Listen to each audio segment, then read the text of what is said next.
Hey everyone, welcome back to the channel. So ఈ వీడియోలో అయితే మనం రీడక్స్లో మిడిల్ వేర్స్ అంటే ఏంటి అనే దాని గురించి చూద్దాం. అండ్ ఈ మిడిల్ వేర్స్ అనే కాన్సెప్ట్ అర్థం చేసుకోవడానికి ముందు అయితే మనకి ఫంక్షన్ కర్రీయింగ్ అంటే ఏంటో తెలియాలి జావాస్క్రిప్ట్లో. So that's a plain JavaScript concept అన్నట్టు. సో ఫస్ట్ మనం ఫంక్షన్ కర్రీయింగ్ అంటే ఏంటో చూద్దాము. ఫంక్షన్ కర్రీయింగ్ అండ్ దాని తర్వాతకి రీడక్స్లో మిడిల్ వేర్స్ అనే కాన్సెప్ట్ని చూద్దాం. సో ఫస్ట్ కర్రీయింగ్ అర్థం చేసుకోవడానికి బేసిక్గా చిన్న ఎగ్జాంపుల్ తోటి అయితే స్టార్ట్ చేద్దాం. మనం ఒక 2 నెంబర్స్ని యాడ్ చేయడానికి ఒక ఫంక్షన్ క్రియేట్ చేయమంటే ఎట్లా క్రియేట్ చేస్తాం? సింప్లీ కాన్స్ట్ యాడ్ అని చెప్పేసి 2 పారామీటర్స్ తీసుకుంటాం. అండ్ ఈ ఫంక్షన్ ఏం చేస్తుంది, మనకి a+bని రిటర్న్ చేస్తుంది. అండ్ దీన్ని ఇన్వోక్ చేయడానికి యాడ్ ఆఫ్ 10, 20 అనే ఏదో ఒక 2 నెంబర్స్ పంపిస్తాం. సో మనకి ఇట్లా 30 అనే రిజల్ట్ వచ్చేసింది. అయితే కొన్నిసార్లు మనకి రిక్వైర్మెంట్స్ ఎట్లుంటాయంటే, ఫర్ ఎగ్జాంపుల్ నేను ఈ చిన్న ఎగ్జాంపుల్ ఎక్స్ప్లెయిన్ చేయడానికి ట్రై చేస్తున్నా, but it is applicable for variety of examples. So మనం కొన్నిసార్లు ఆ ఫస్ట్ ఆర్గ్యుమెంట్నో లేకపోతే సెకండ్ ఆర్గ్యుమెంట్నో ఫిక్స్ చేసుకొని సబ్సీక్వెంట్ ఆర్గ్యుమెంట్స్ని వేరియబుల్ ఆర్గ్యుమెంట్స్ లాగా పంపించాలనుకుంటాం. ఫర్ ఎగ్జాంపుల్ యాడ్ ఆఫ్ 10, 20 అన్న తర్వాతకి నాకు యాడ్ ఆఫ్ 10, 30 చేయాలని ఉంటుంది. మేబీ తర్వాతకి యాడ్ ఆఫ్ 10, 40 చేయాలని ఉంటుంది. మేబీ తర్వాత యాడ్ ఆఫ్ 10, 50 చేయాలని ఉంటుంది. And so on. సో ఇక్కడ మీరు ప్యాటర్న్ అబ్జర్వ్ చేస్తే ఈ 10 అనేది కామన్గా ఉంది ఈ అన్ని ఫంక్షన్ కాల్స్లో. ఓన్లీ సెకండ్ ఆర్గ్యుమెంట్ అనేది వేరింగ్, రైట్? 20, 30, 40, 50 అని చెప్పేసి. సో ఇట్లాంటి సినారియోస్ వచ్చినప్పుడు మనం యాక్చువల్లీ జావాస్క్రిప్ట్లో క్లోజర్స్ అనే కాన్సెప్ట్ బాగా వాడుకోవచ్చు అన్నట్టు రీయూజ్ చేయడానికి. సో మనం ఫస్ట్ ఆర్గ్యుమెంట్ని ఫిక్స్ చేసి ఈ సెకండ్ ఆర్గ్యుమెంట్ని తీసుకొని ఇంకొక ఫంక్షన్ని రైట్ చేయొచ్చు అన్నట్టు బేసిక్గా. అది ఎట్లా చూద్దాము. I create another function called add to. So ఇప్పుడు ఈ యాడ్ టులో ఏంటంటే మనం ఫస్ట్ ఆర్గ్యుమెంట్ని ఫిక్స్ చేద్దామని అనుకున్నాం. సో మనం ఒకటే ఫంక్షన్ క్రియేట్ చేద్దాం that fixes the first argument. And ఈ ఫంక్షన్ ఏం చేస్తుంది అంటే ఇంకొక ఫంక్షన్ని రిటర్న్ చేస్తుంది and that takes the second argument. So ఇప్పుడు ఈ ఫంక్షన్ ఏం చేస్తుంది, యాడ్ టు అనే function it is returning another function which is taking the second argument. So ఇప్పుడు ఈ inner function definitely closure form చేస్తుంది కదా అవుటర్ ఫంక్షన్స్ తోటి. సో క్లోజర్ ఫామ్ చేసినప్పుడు ఏమవుతుంది, ఆ ఏ అనే వేరియబుల్ని ఫిక్స్ చేసినట్టే, nothing but. So inner function లోపల మనం ఏమని రాయొచ్చు, సింప్లీ a+b అని రాయొచ్చు. సో ఇప్పుడు ఈ యాడ్ టుని ఎట్లా వాడతామో చూడండి. Add to is a function. So దాన్ని కాల్ చేసినప్పుడు మనం ఎన్ని పారామీటర్స్ పాస్ చేయాలి, ఎన్ని ఆర్గ్యుమెంట్స్ పాస్ చేయాలి? 1. సో ఫర్ ఎగ్జాంపుల్ 10 అని పాస్ చేసా. అండ్ దీన్ని ఇన్వోక్ చేశాక మనకి ఈ ఇన్నర్ ఫంక్షన్ వస్తుంది. సో ఆ ఇన్నర్ ఫంక్షన్ కూడా మనం కాల్ చేయొచ్చు. సో 20 అని చెప్పేసి, రైట్? సో ఇప్పుడు మనకి రిజల్ట్ ఏమొస్తుంది, దీనిది 30 రావాలి. సో చూస్తే 30 అని వచ్చింది. ఇప్పుడు ఇది ఏంటంటే ఫంక్షన్ని మనం కర్రీ చేసినాం. సో బేసిక్గా ఇన్వోక్ చేసినప్పుడు మనం ఒక చైన్ లాగా ఇన్వోక్ చేయొచ్చు అన్నట్టు. ఓకే, ఇది 2 లెవెల్స్. సో ఇదంతా ఫస్ట్ లెవెల్, ఈ ఇన్నర్ లోపల ఉందంతా సెకండ్ లెవెల్ అన్నట్టు. సో 2 లెవెల్ కర్రీయింగ్ అని అంటారు దీన్ని. ఇప్పుడు దీంతో అడ్వాంటేజ్ ఏంటంటే మనం యాడ్ టు 10 అని చెప్పేసి యాడ్ టు ఆఫ్ 10 అని ఇట్లా పాస్ చేయొచ్చు. సో ఇప్పుడు ఈ యాడ్ టు అనే మెథడ్ని నేను 10 అని పాస్ చేసి కాల్ చేస్తే ఏమవుతుంది, నాకు ఈ ఇన్నర్ ఫంక్షన్ వస్తుంది. ఈ ఇన్నర్ ఫంక్షన్ ఇంకా ఫిక్స్ అయి ఉంటుంది కదా, దాని క్లోజర్ ఫామ్ చేసుకొని ఉంటుంది కదా అవుటర్ ఫంక్షన్స్ తోటి. సో ఈ ఇన్నర్ ఫంక్షన్ని నేను ఎవరికి అసైన్ చేస్తున్నా, యాడ్ టు 10 అని వేరియబుల్కి అసైన్ చేస్తున్నా. సో ఈ యాడ్ టు 10కి నేను ఇప్పుడు 20 పాస్ చేస్తే ఏమవుతుంది, 10 + 20 చేస్తుంది. సిమిలర్లీ యాడ్ టు 10కి నేను 30 పాస్ చేస్తే ఏమవుతుంది, 10 + 30 చేస్తుంది. సో 10 అనేది ఫిక్స్ అయిపోయింది ఆల్రెడీ ఇక్కడ మనకి. కానీ ఈ సెకండ్ ఆర్గ్యుమెంట్ ఏదైతుందో అది వేరీ అవుతుంది అన్నట్టు. సో ఇట్లా మనమైతే ఒక ఆర్గ్యుమెంట్ని ఫిక్స్ చేసి మిగతా ఆర్గ్యుమెంట్స్ని మనం వేరియింగ్ ఆర్గ్యుమెంట్స్ లాగా వాడుకొని సో ఇట్లా ఫస్ట్ రిటర్న్ చేసిన ఫంక్షన్ అయితే మనం రీయూజ్ చేసుకోవచ్చు. అండ్ ఈ కాన్సెప్ట్ని మనం ఏమంటామంటే ఫంక్షన్ కర్రీయింగ్ అని అంటాం. దీన్ని మనం మల్టిపుల్ లెవెల్స్లో కూడా తీసుకెళ్ళొచ్చు యాక్చువల్లీ. సో ఇక్కడ ఎన్ని లెవెల్స్, 2 లెవెల్స్ కదా. మనం ఇంకొకటి ఏం చేయొచ్చు అంటే ఇంకొక డెప్త్, 1 more లెవెల్, సి అనే పారామీటర్ తీసుకొని ఓవరాల్గా ఏం చేస్తుంది, a+b+c అని చెప్పేసి ఇట్లా కూడా రిటర్న్ చేయొచ్చు. సో అప్పుడు దీన్ని ఎట్లా కాల్ చేస్తాం మనం అంటే యాడ్ టు ఆఫ్ 10, 20, 30. సో ఇట్లా 3 పాస్ చేయొచ్చు. సో ఇక్కడ చూస్తే 60 అయిపోయింది. సో ఇట్లనైతే మనం ఫంక్షన్ కర్రీయింగ్ అయితే క్లోజర్స్ అనే కాన్సెప్ట్ వాడుకొని రీయూజ్ చేసుకోవడానికి అండ్ వేరియింగ్ ఆర్గ్యుమెంట్స్ని అయితే పాస్ చేసుకోవడానికి వాడుకోవచ్చు. సో ఈ ఫంక్షన్ చూస్తే ఇక్కడ కొంచెం కాంప్లికేటెడ్ అనిపిస్తుంది, ఎందుకంటే 3 నెస్టెడ్, రైట్? ఒక HTML స్ట్రక్చర్ లాగా ఉంది. సో దీన్ని సింప్లిఫై చేసి రాయొచ్చు కూడా. ఎట్లా అంటే మన జావాస్క్రిప్ట్లో యారో ఫంక్షన్స్ రాసినప్పుడు ఎప్పుడైనా ఒక స్ట్రైట్ ఫార్వర్డ్ రిటర్న్ స్టేట్మెంట్ ఉంటే మనం ఈ కర్లీ బ్రేసెస్ అండ్ దెన్ ఆ రిటర్న్ కీవర్డ్ని మనం అవాయిడ్ చేయొచ్చు. సో అది ఎట్లా చూద్దాం. I'll create another function called add3. So ఈ యాడ్ 3 ఫస్ట్ ఏం చేస్తుంది, మనకి ఏ అనే పారామీటర్ తీసుకుంటుంది అండ్ ఇదంతా ఒక రిటర్న్ చేస్తుంది స్టేట్మెంట్, మొత్తం ఒక ఫంక్షన్ రిటర్న్ చేస్తుంది. కాబట్టి మనం ఇట్లా కర్లీ బ్రేసెస్ రాసేసి రిటర్న్ కీవర్డ్ రాయకుండా సింపుల్గా ఏం చేయొచ్చు, ఈ ఫంక్షన్ మొత్తాన్ని మనం పెట్టేయచ్చు ఇక్కడ. సో ఏ అనే ఫంక్షన్ ఏం చేస్తుంది, it is returning another function called B. నా దీని లోపల కూడా ఈ బి అనే ఫంక్షన్ మీరు అబ్జర్వ్ చేస్తే కర్లీ బ్రేసెస్ ఉన్నాయి, రిటర్న్ కీవర్డ్ ఉంది. సో మనం ఏం చేయొచ్చు, ఈ కర్లీ బ్రేసెస్ రిటర్న్ కీవర్డ్ దానికి కూడా అవాయిడ్ చేయొచ్చు. సో ఇప్పుడు చూస్తే ఏ అనేది బి ఈ ఫంక్షన్ మొత్తం రిటర్న్ చేస్తుంది అండ్ ఈ ఇన్నర్ ఫంక్షన్ ఏం చేస్తుంది, that is returning another inner function. So ఈ థర్డ్ ఫంక్షన్ అబ్జర్వ్ చేస్తే ఇది కూడా a ప్లస్ b ప్లస్ సిని రిటర్న్ చేస్తుంది. సో మనం ఏం చేయొచ్చు, ఈ కర్లీ బ్రేసెస్ అవాయిడ్ చేసి ఈ రిటర్న్ కీవర్డ్ కూడా అవాయిడ్ చేయొచ్చు. సో ఇప్పుడు చూస్తే మనకి ఇంత పెద్ద కోడ్ని సింపుల్గా ఒక సింగిల్ లైన్లో రాయగలిగినాము. సో ఇది అయితే మనం ఆరో ఫంక్షన్స్లో ఉన్న ఫంక్షనాలిటీ, ఒక మంచి ఫీచర్ని అయితే వాడుకొని ఇట్లా సింప్లిఫైడ్గా రాయొచ్చు. సో ఇప్పటికీ మనకు అవుట్పుట్ అయితే సేమ్ వస్తుంది, ఏం మారదు. సో చూస్తే 60 వచ్చింది. Next this is very much about currying, function currying. ఈ ఫంక్షన్ కరింగ్ అనేది మనం యాక్చువల్గా రీడక్స్ మిడిల్ వేర్స్ అనే కాన్సెప్ట్లో మనం ఇట్లాంటి సిమిలర్ ప్యాటర్న్ వాడతాం కాబట్టి దీన్ని ఒకసారి జస్ట్ అట్లా టచ్అప్ చేసాం. Now let's jump on to the Redux middlewares. So I'll just clear this off.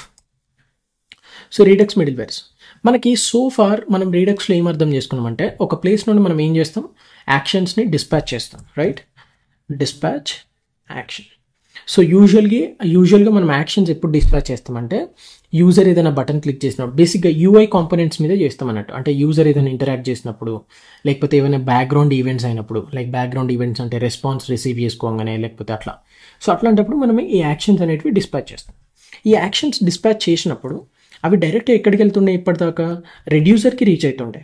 So ఈ రెడ్యూసర్కి రీచ్ అయినప్పుడు ఏమవుతుంది, ఆ రెడ్యూసర్ యాక్షన్ అనే ఆబ్జెక్ట్ని అనలైజ్ చేసి based on some if else statements or whatever, అది ఏం చేస్తుంది, స్టేట్ అనేది అప్డేట్ చేస్తుంది అన్నట్టు. సో ఇది మనం సో ఫార్ చూసిన, అంటే లాస్ట్ వీడియోస్ వరకు మనం చూసిన కాన్సెప్ట్. ఈ మిడిల్ వేర్ అంటే ఏంటంటే, middleware is a function again. So middleware అనేది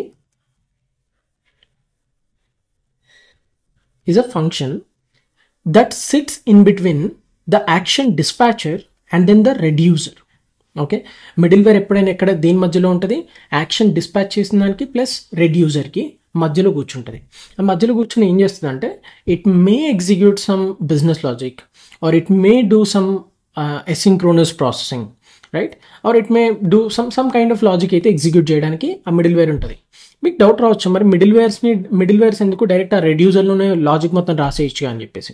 దానికి కొన్ని డ్రాబ్యాక్స్ ఉన్నాయి. ఫర్ ఎగ్జాంపుల్, రెడ్యూసర్లో మనం మొత్తం లాజిక్ రాసేస్తే ఆ కోడ్ ఒకటే ఫంక్షన్ కాబట్టి రెడ్యూసర్, అప్పుడు ఏమవుతుంది, ఆ లాజిక్ అంతా మనం రీయూజ్ కూడా చేయలేం వేరే రెడ్యూసర్స్లో వాడాలనుకుంటే, లేకపోతే అదంతా ఓవర్ వెయిట్ అయిపోతూ ఉంటుంది ఫంక్షన్.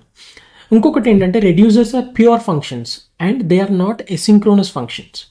సో మీరు ఒకవేళ ఏదైనా ఎసింక్ ఆపరేషన్స్ అంటే ఒక నెట్వర్క్ కాల్ చేశాక దాని రెస్పాన్స్ వచ్చాక మనము మాడిఫై చేయాలనుకోండి స్టేట్, సో అట్లాంటి ఎసింక్రోనస్ ఆపరేషన్స్ అయితే మనం రెడ్యూసర్లో అచీవ్ చేయలేం.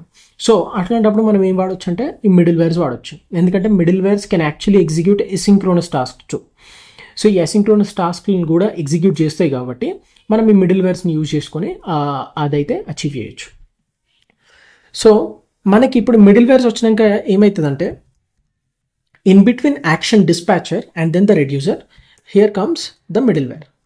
So ఈ middleware ఏం చేస్తుందంటే, this will also take the action object. So middleware కూడా మనకి ఏమొస్తుంది, యాక్షన్ ఆబ్జెక్ట్ తీసుకుంటుంది అండ్ ఈ యాక్షన్ ఆబ్జెక్ట్ తీసుకొని it may do something inside. అది చేశాక it will decide whether to call the reducer or not, or it will decide whether to pass different action to the reducer or not. So బేసిక్గా middleware అనేది మనం control ఇస్తున్నాం instead of giving the control directly to the reducer. So మనకి middlewares ఏంటంటే multiple కూడా ఉండొచ్చు.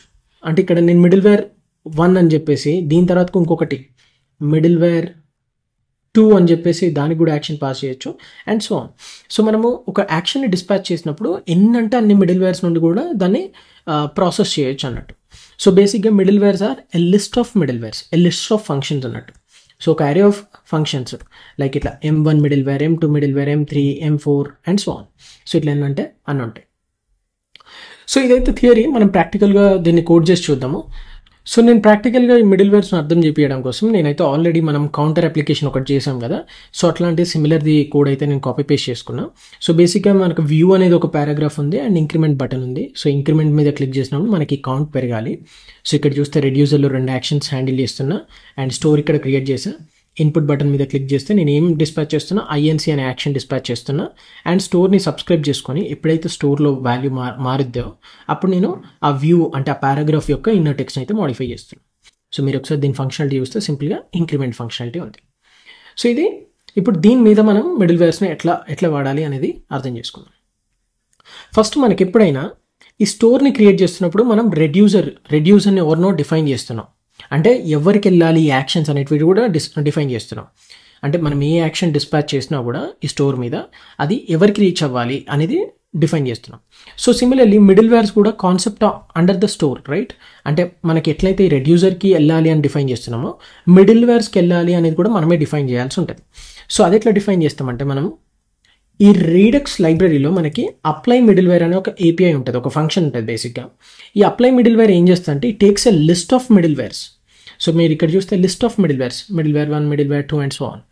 So ఈ middlewares అన్నిటిని తీసుకొని హ్యాండిల్ చేసుకోవడం కోసం బ్యాక్గ్రౌండ్లో అది హ్యాండిల్ చేసుకుంటుంది ఆ లైబ్రరీ. సో మనం ఎప్పుడైతే స్టోర్ క్రియేట్ చేస్తామో రెడ్యూసర్ని పాస్ చేశాక దాంతోపాటు మనము అప్లై మిడిల్ వేర్ అని చెప్పేసి దీన్ని ఈ అప్లై మిడిల్ వేర్ని కాల్ చేసి మనకి ఎన్నైతే మిడిల్ వేర్స్ ఉంటాయో వాటన్నిటిని పాస్ చేయొచ్చు. సో ఇక్కడ నేను M1 అనే మిడిల్ వేర్ పాస్ చేస్తాను. ఫర్ నో ఒకటే మిడిల్ వేర్. అండ్ దీని తర్వాతకి నేను ఏం చేస్తాను అంటే ఆ M1ని డిఫైన్ చేద్దాం. సో M1 ఈక్వల్ టు మిడిల్ వేర్కి function, middleware is always a function, okay, always a function. ఆ ఫంక్షన్ ఏం తీసుకుంటుంది అంటే స్టోర్ అనే ఆబ్జెక్ట్ని తీసుకుంటుంది. స్టోర్ అంటే ఏంటి? ఇది ఏదైతే స్టోర్ క్రియేట్ చేస్తామో అదే స్టోర్ ఆబ్జెక్ట్. అండ్ ఆ స్టోర్ని తీసుకున్నాక ఇది ఏం చేస్తుందంటే మనకి ఇంకొక ఫంక్షన్ అయితే రిటర్న్ చేస్తుంది. సో ఫంక్షన్ ఏంటి? Returns another function. అండ్ ఈ ఇన్నర్ ఫంక్షన్ జస్ట్ లైక్ మనకు ఫంక్షన్ కరీంగ్లో చూసాం కదా, సో అట్లనే అన్నట్టు ఈ ఇన్నర్ ఫంక్షన్ ఏం తీసుకుంటుంది అని అంటే ద నెక్స్ట్ మెథడ్. ఈ నెక్స్ట్ మెథడ్ ఏంటనేది నేను ఇమీడియట్గా చెప్తాను. సో ఇది నెక్స్ట్ అనే ఇంకొక ఫంక్షన్ ఆర్గ్యుమెంట్ లాగా తీసుకొని it will be returning another function. ఈ అనదర్ ఫంక్షన్లో ఏంటంటే యాక్షన్ ఆబ్జెక్ట్ తీసుకుంటుంది. అండ్ ఈ యాక్షన్ ఆబ్జెక్ట్ తీసుకున్నాక మనం ఏదైనా బిజినెస్ లాజిక్ ఇక్కడ ఎగ్జిక్యూట్ చేయొచ్చు. సో ఇప్పుడు చూస్తే ఇది 3 level curried function, right? Middleware అనేది ఏంటి? Always a 3 level curried function. The first level takes the store object, the second level takes the next middleware, and the third level takes the action, and then the third one is responsible for writing or executing the business logic based on the action object. So ఇదైతే middle wear యొక్క definition ఎట్లుంటుంది అనేది టెక్నికల్గా. So ఇప్పుడు ఈ next అనేది ఏంటో అర్థం చేసుకుందాం. సో నేనేమన్నా మిడిల్ వేర్స్ ఎన్ని ఉంటాయి అని చెప్పినా ఎన్నైనా ఉండొచ్చు. It can be 0, it can be some n number of middlewares also. So మనం ఎప్పుడైతే ఒక యాక్షన్ డిస్పాచ్ చేసినామో ఈ అరేలో ఫస్ట్ మిడిల్ వేర్ ఏది ఉంటుందో దానికి యాక్షన్ వెళ్తుంది ఫస్ట్. అరేలో ఫస్ట్ మిడిల్ వేర్ అంటే M1కి బేసిక్గా. We can actually pass M2, M3 ఇట్లా చాలా పాస్ చేయొచ్చు. So for now I just passed M1 only. So first M1కి వెళ్ళిద్ది. సో M1కి వెళ్ళినప్పుడు M1 ఫంక్షన్కి ఈ నెక్స్ట్ అనే పారామీటర్ ఏమవుతుంది అని అంటే దాని నెక్స్ట్ మిడిల్ వేర్ అంటే దాని తర్వాత ఇమీడియట్గా ఉన్న మిడిల్ వేర్ ఎవరైతే ఉంటారో వాళ్ళు M2 అన్నట్టు. M2కి నెక్స్ట్ ఎవరు అవుతారు? M3. M3కి నెక్స్ట్ ఎవరు అవుతారు? M4. M4కి నెక్స్ట్ ఎవరు? Since there are no middlewares after M4 అది ఏం చేస్తుంది ఫైనల్గా రెడ్యూసర్ అంటే డెస్టినేషన్కి ఇచ్చేస్తుంది అన్నట్టు. సో దిస్ ఇస్ హౌ ఈ నెక్స్ట్ ఫంక్షన్ అనేది వర్క్ అవుతుంది. సో ఈ నెక్స్ట్ ఫంక్షన్లో మనం ఏం చేయొచ్చు అంటే ఏదైతే ఇంకేదైనా కొత్త యాక్షన్ పాస్ చేయాలంటే అదే పాస్ చేయొచ్చు, లేదు సేమ్ యాక్షన్ పాస్ చేయాలంటే అదే పాస్ చేయొచ్చు. జస్ట్ మనం ఏం చేస్తున్నాం, ఇంకొక మిడిల్ వేర్కి ట్రాన్స్ఫర్ చేస్తున్నాం. అంటే నువ్వు కంట్రోల్ చేసుకో, ఇంకా నా కంట్రోలింగ్, నా ప్రాసెసింగ్ అయిపోయింది, అరే నెక్స్ట్ మిడిల్ వేర్ నువ్వు వచ్చి నువ్వు హ్యాండిల్ చేసుకో అని చెప్పేసి ఇండైరెక్ట్గా చెప్తున్నావు అన్నట్టు. సో ఇదైతే ఇది ఇప్పుడు చూస్తే మనకి ఎర్రర్స్ ఏం లేవు. ఒక్కసారి ఈ ఫ్లో, ఎగ్జిక్యూషన్ ఫ్లో కూడా అర్థం చేసుకోవడం ట్రై చేద్దాం. సో మనం ఎప్పుడైతే స్టోర్ క్రియేట్ చేస్తామో ఇమీడియట్గా let me keep a debugger. మనం స్టోర్ని ఎప్పుడైతే క్రియేట్ చేస్తామో అప్పుడు ఏమవుతుందంటే ఫస్ట్ మనం ఈ రెడ్యూసర్కి వెళ్తాం. రెడ్యూసర్కి వెళ్ళాక మనకి మిడిల్ వేర్ లోపల ఉన్న ఈ అవుటర్ లెవెల్ ఫంక్షన్ అనేది కాల్ అవుతుంది. దాని తర్వాతకి ఇన్నర్ లెవెల్ ఫంక్షన్ అనేది కాల్ అవుతుంది. అండ్ ఈ ఇన్నర్ లెవెల్ ఫంక్షన్ ఇది మొత్తం ఎగ్జిక్యూట్ అవ్వదు, జస్ట్ ఈ ఫంక్షన్ కాల్ అవుతుంది అంతే. అంటే ఈ నెక్స్ట్ అనే ఫంక్షన్ మేబీ లాగ్స్ పెడితే మీకు ఇంకా క్లియర్గా అర్థం కావచ్చు. సో లాగ్స్ పెట్టి చూద్దాం. ఇన్సైడ్ రెడ్యూసర్ అని చెప్పేసి యాక్షన్ ఆబ్జెక్ట్ కూడా ప్రింట్ చేస్తాం. మనకు తెలుసు స్టోర్ని ఎప్పుడైతే క్రియేట్ చేస్తామో ఫస్ట్ టైం ఒకసారి రెడ్యూసర్ అయితే ట్రిగర్ అవుతుంది with some initial action type. ఈ దీంట్లో కూడా ఇన్సైడ్ మిడిల్ వేర్ అని చెప్పేసి ఈ స్టోర్ ఆబ్జెక్ట్ని నేను ప్రింట్ చేస్తాను. దీని లోపల కూడా ఇన్సైడ్ నెక్స్ట్ మెథడ్ అని చెప్పేసి ఇంకొక లాగ్ పెడతా. అండ్ ఈ ఇన్నర్ మోస్ట్ అయితే అసలు ఎగ్జిక్యూట్ అవ్వదు, ఇన్సైడ్ యాక్షన్ హ్యాండ్లర్ అని చెప్పేసి. సో నేను ఎన్ని లాగ్స్ పెట్టినా అండ్ స్టోర్ క్రియేట్ అయినాక ఇంకొక లాగ్ పెడతా, స్టోర్ క్రియేటెడ్ అని చెప్పేసి. సో ఇప్పుడు మీరు ఈ లాగ్స్ని అబ్జర్వ్ చేస్తే ఫస్ట్ ఇన్సైడ్ రెడ్యూసర్, ఇది మనకు తెలుసు. సో మనం ఎప్పుడైతే స్టోర్ క్రియేట్ చేస్తామో ఒక ఇనిషియల్ యాక్షన్ టైప్ అనేది, ఒక యూనిక్ యాక్షన్ టైప్ అనేది డిస్పాచ్ అవుతుంది, ఇట్లా ఎట్ రిడాక్స్ అని చెప్పేసి ఇట్లా ఉంటుంది. తర్వాతకి ఇన్సైడ్ మిడిల్ వేర్ అనేది కాల్ అయింది. మీరు చూస్తే దానికి గెట్ స్టేట్ డిస్పాచ్ ఉన్నాయి. సో ఇన్సైడ్ మిడిల్ వేర్ ఏంటంటే ఇది అన్నట్టు. సో ఇక్కడ జస్ట్ ఆ మిడిల్ వేర్ ఏదైతే పాస్ చేసినామో ఆ ఫంక్షన్ కూడా కాల్ అవుతుంది. అండ్ దాని తర్వాత inside next method, inside next method అంటే సో బేసిక్గా ఈ ఫంక్షన్ కాల్ అయింది, బట్ దీని లోపల ఉన్న ఈ ఇన్నర్ మోస్ట్ ఫంక్షన్ అనేది కాల్ అవ్వలేదు. ఇది ఎప్పుడు కాల్ అవుతుంది అంటే ఎప్పుడైతే యాక్షన్స్ డిస్పాచ్ చేస్తామో అప్పుడే కాల్ అవుతుంది.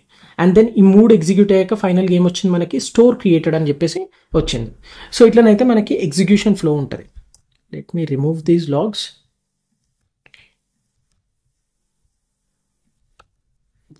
నా ఇప్పుడు ఇంతకుముందుకు చెప్పినట్టు మనం యారో ఫంక్షన్స్ ఫీచర్ వాడుకొని మనం ఇది చాలా సింపుల్గా చేయొచ్చు ఈ ప్రాసెస్. ఎట్లా అంటే instead of writing all this, సింపుల్గా store next and then action and ఫైనల్గా ఈ లోపల బిజినెస్ లాజిక్. సో ఈ మొత్తం ఫంక్షన్ ఏదైతే ఉందో which is equivalent to this function, just simplify చేసాం అండ్ ఇదంతా కట్ చేసేస్తాం. సో ఇప్పుడు మనం ఒక యాక్షన్ డిస్పాచ్ చేయడానికి ట్రై చేద్దాం. ఇప్పుడు మనం యాక్షన్ ఎప్పుడు డిస్పాచ్ చేసినా కూడా స్టోర్ డాట్ డిస్పాచ్ అని చెప్పేసి ఇట్లా, ఇప్పుడు ఫర్ ఎగ్జాంపుల్ ఈ బటన్ మీద క్లిక్ చేస్తే ఏమైతే యాక్షన్ డిస్పాచ్ అవుతుంది. మీరు అబ్జర్వ్ చేస్తే ఇప్పుడు కౌంట్ ఇంక్రిమెంట్ అవ్వట్లే, ఎందుకంటే మిడిల్ వేర్ దగ్గరికి వెళ్తుంది యాక్చువల్ లాజిక్ అంటే ఎగ్జిక్యూషన్, బట్ మిడిల్ వేర్లో మనం రెడ్యూసర్కి ఇవ్వట్లేం కంట్రోల్. సో రెడ్యూసర్కి ఎట్లా ఇవ్వాలి మనం, సో ఇక్కడ నెక్స్ట్ ఆఫ్ అని చెప్పేసి యాక్షన్ పాస్ చేస్తున్నాం, same action inside middleware అని చెప్పేసి ప్రింట్ చేస్తాం. సో ఇప్పుడు చూస్తే క్లిక్ చేయగానే ఇన్సైడ్ మిడిల్ వేర్ అనేది క్లిక్ అయింది, ఎగ్జిక్యూట్ అయింది అండ్ దెన్ కౌంట్ కూడా 1కి ఇంక్రిమెంట్ అయింది. అంటే నెక్స్ట్ అనే ఫంక్షన్ కాల్ చేయడం వల్ల మనకి ఏమవుతుంది, సిన్స్ ఒకటే మిడిల్ వేర్ ఉంది కాబట్టి, సో ఇక్కడ ఒకటే మిడిల్ వేర్ ఉంది కాబట్టి ఇవన్నీ తీసేస్తా. ఫస్ట్ యాక్షన్ డిస్పాచ్ చేస్తున్నాం, తర్వాతకి ఆ మిడిల్ వేర్ M1కి వెళ్ళింది, M1 నుండి తర్వాతకి నెక్స్ట్ కాల్ చేసాం కాబట్టి రెడ్యూసర్కి వెళ్ళింది. ఒకవేళ నెక్స్ట్ కాల్ చేయకపోతే రెడ్యూసర్కి కాల్ వెళ్ళదు. దీన్ని కమెంట్ చేస్తా. సో ఇప్పుడు చూడండి inside middleware but count update అవ్వలేదు, అంటే రెడ్యూసర్కి అసలు కాల్ వెళ్ళలేదు. సో ఈ నెక్స్ట్ అనేది కాల్ చేయాల్సి ఉంటుంది. ఇప్పుడు ఫర్ ఎగ్జాంపుల్ నేను ఒక సెకండ్ డిలే తర్వాతకి చేయాలి ఈ ప్రాసెస్, అప్పుడు ఏం చేస్తా, ఈ ఇన్నర్ మోస్ట్ ఫంక్షన్ నేను అసింక్రోనస్ ఫంక్షన్ లాగా చేస్తా. అండ్ దీనికోసం ఇక్కడ అవైట్ అని చెప్పేసి ఒక న్యూ ప్రామిస్ ఆబ్జెక్ట్ని క్రియేట్ చేస్తా అండ్ అది రిజాల్వ్ అయ్యే వరకు వెయిట్ చేస్తాం. Set time out, I'll call the resolve after 3 seconds అని అనుకుందాం. సో ఇప్పుడు నేను ఏం చేస్తున్నా, since the innermost function is a asynchronous function, I'm just letting it wait for 3 seconds and after that I'm just calling the next middleware which is the final reducer. So ఇప్పుడు చూస్తే increment అని click చేసా, inside middleware it is waiting for 3 seconds and then the count incremented to 1. మళ్ళీ ఒకసారి చూడండి, మళ్ళీ inside middleware waiting for 3 seconds and count updates to 2. So మనం middlewares వాడి ఎప్పుడైనా ఏం చేయొచ్చు అంటే ఏపీఐ కాల్స్ అంటే ఏంటి, asynchronous operations right, we have to wait until we receive the response back. So మనం ఒక నెట్వర్క్ కాల్ చేశాక అది ఖచ్చితంగా ఒక అసింక్రోనస్ బ్లాక్లోనే చేయాల్సి ఉంటుంది. సో అట్లాంటి ఏమైనా అచీవ్ చేయాలని అనుకున్నప్పుడు మనం ఈ మిడిల్ వేర్స్ అనేటి వాటిని చాలా ప్రాపర్గా వాడుకోవచ్చు అన్నట్టు. ఇప్పుడు ఇంకా కొంచెం క్లియర్గా అర్థం చేసుకోవడానికి I'm going to just setup another middleware M2. So let me define M2. This will also take store, next and then action. And finally దీని లోపల ఏం చేస్తా అంటే ఇన్సైడ్ సెకండ్ మిడిల్వేర్, దీన్ని ఫస్ట్ మిడిల్వేర్ అన్నాం అండ్ దీన్ని కూడా అసింక్రోనస్, దీంట్లో కొంత టైం వెయిట్ చేద్దాం. await new promise resolve and then set timeout. I'll call resolve after 1 second and then next అని చెప్పేసి యాక్షన్ డిస్పాచ్ చేస్తాం. సో ఇప్పుడు ఏం చేసినా మనకి 2 మిడిల్ వేర్స్ ఉన్నాయి కాబట్టి ఇప్పుడు ఏమవుతుంది, ఫస్ట్ మనం ఎప్పుడైనా యాక్షన్ డిస్పాచ్ చేయగానే ఫస్ట్ ఈ మిడిల్ వేర్కి వెళ్తుంది. ఈ మిడిల్ వేర్కి వెళ్ళడానికి ఎన్ని సెకండ్స్ వెయిట్ చేస్తుంది, 3 seconds. 3 seconds వెయిట్ చేశాక మనం నెక్స్ట్ కాల్ చేస్తున్నాం కాబట్టి తర్వాత 3 seconds తర్వాతకి ఈ మిడిల్ వేర్ కాల్ అవుతుంది. సో ఇది ఇక్కడ ఎన్ని సెకండ్స్ వెయిట్ చేస్తున్నాం, 1 second. ఈ 1 second వెయిట్ చేశాక నెక్స్ట్ ఏం చేస్తున్నాం, we're calling the next middleware which is the final reducer. So టోటల్గా మనకు ఓవరాల్ డిలే ఎంత పడుతుంది, 4 seconds పడుతుంది. సో 4 seconds అయ్యాక మనకు స్టేట్ అప్డేట్ అవుతుంది ఇప్పుడు. సో చూస్తే ఇంక్రిమెంట్ కొట్టగానే inside first middleware waiting for 3 seconds and inside second middleware waiting for 1 second and then updated the count. So ఇట్లనైతే మనకి మిడిల్ వేర్స్ వర్క్ అవుతూ ఉంటాయి. సో ఇట్లా మనం ఏంటంటే అన్ని ఒక చైన్ ఆఫ్ మిడిల్ వేర్స్ని మనం అటాచ్ చేసుకోవచ్చు. And that's pretty much about middlewares. Next వీడియోలో మనం కంబైనింగ్ రెడ్యూసర్స్ అనే కాన్సెప్ట్ చూద్దాం. అండ్ దాని తర్వాతకి రీడెక్స్ టూల్ కిట్ అయితే స్టార్ట్ చేస్తాను. Thank you so much for watching. Let's meet in the next video.